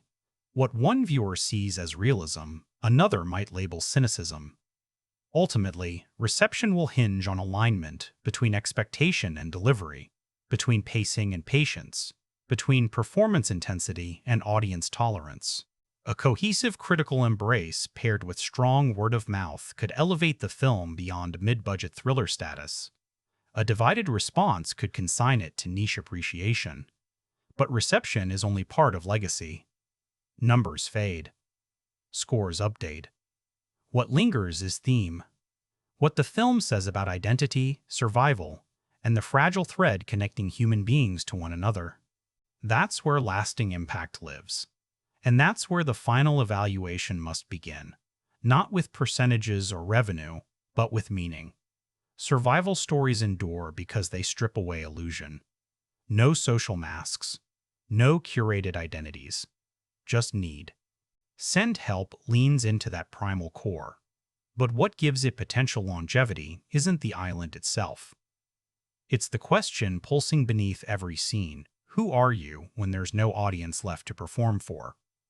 At its heart, the film seems poised to explore partnership under erasure. Strip away workplace titles, social expectations, digital connectivity, and you're left with two people forced to renegotiate identity from scratch. Early in the narrative, survival is logistical: food, water, shelter. But gradually, it becomes philosophical. If rescue never comes, what defines meaning? Endurance alone or connection? The island doesn't just test physical limits, it interrogates relational ones. Trust functions as the film's emotional axis. In a world reduced to scarcity, trust becomes currency. Water can be rationed, hope cannot. The screenplay's implied emphasis on incremental moral compromise suggests that the real suspense isn't whether they survive, it's whether they remain themselves. Small decisions accumulate. A withheld truth. An unequal ration. A risk taken without consultation. Survival, here, becomes negotiation between self-preservation and shared responsibility. There's also a quiet commentary embedded in the premise. In 2026, the idea of being unreachable carries specific cultural weight. We live inside constant signal notifications, updates, GPS precision. An island where no message goes through feels almost mythic now. Send Help taps into that anxiety. What happens when the infrastructure of connectivity collapses? Who are we without the illusion that someone can always hear us? Raimi's involvement adds another layer to legacy conversation. For a director often associated with genre maximalism, a restrained survival thriller marks a tonal recalibration. If successful, it broadens his filmography in meaningful ways. Not a departure from his instincts. There's still tension, still psychological unease, but a distillation. Fewer tools. Sharper focus. That kind of pivot can redefine how a filmmaker is discussed historically. Within survival cinema, the film's potential contribution lies in intimacy. Many entries in the genre rely on external spectacle predators, extreme weather, expansive disaster. Send Help appears to anchor itself in interpersonal tension instead. Two leads. Limited geography. Emotional attrition over explosive set pieces. If executed with precision, it could stand alongside character-driven survival works rather than effects-driven ones. Rewatchability often determines legacy more than opening reception. Survival films that reward second viewings usually embed subtle character beats early, foreshadowing choices that only fully resonate in retrospect. If Send Help plants those seeds, glances, lines, moral hints, the final act may recontextualize the beginning. That circular satisfaction lingers, but no film is immune to critique. Potential weaknesses are baked into the genre. Repetition risk. Pacing drag. Emotional monotony if escalation isn't carefully calibrated. A contained setting demands narrative discipline. If tension plateaus mid-film, audience investment wanes quickly. The margin for error is thin. The same minimalism that creates intimacy can create stagnation if mishandled. Assuming strengths align, measured direction, committed performances, tactile production design, the film's enduring appeal will likely rest on its emotional honesty. Not whether rescue comes, not whether storms rage convincingly, but whether the transformation of these characters feels earned. Survival, ultimately, isn't about the body outlasting circumstance. It's about identity reshaped under pressure. So who is this film for? Viewers drawn to spectacle may find it quieter than expected. Those who value character study, psychological tension, and performance nuance will likely find more to engage with. It's a film that asks patience. It doesn't promise constant escalation. It promises gradual erosion. In my view, that restraint could be its defining strength. When survival thrillers lean into spectacle alone, they burn bright and fade. When they root tension in human complexity, they endure. If Send Help balances Raimi's kinetic instincts with emotional discipline, it won't just be another island story. It will be a study of what remains when everything else is stripped away. Final verdict?